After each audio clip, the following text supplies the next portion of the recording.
ఇదిగోండి కట్టింగ్ విధానం కూడా మనం కట్ చేసుకునేటప్పుడు ఇక్కడ ఎక్స్ట్రా పెట్టుకున్నది ఎక్స్ట్రా కట్ చేసుకుంటూ వచ్చి చివరికి ఇది క్లాస్ లో ఇక్కడ రావాలి.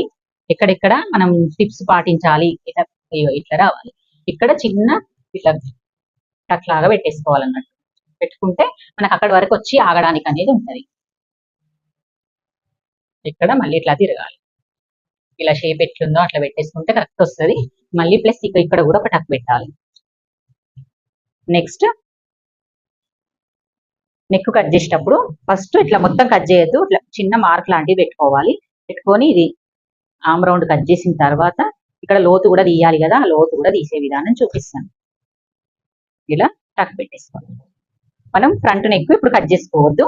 ఓన్లీ బ్యాక్ ఇట్లా కొంచెం కట్ చేసుకొని బ్యాక్ నెక్ ఒక 1/2 ఇంచ్ మాత్రం ఇలా క్రాస్ లో తీసేసుకోవాలి. ఇంతేనండి. ఇక్కడ మళ్ళీ ఇక్కడ కూడా చిన్న కచ్చులు పెట్టుకోవాలి.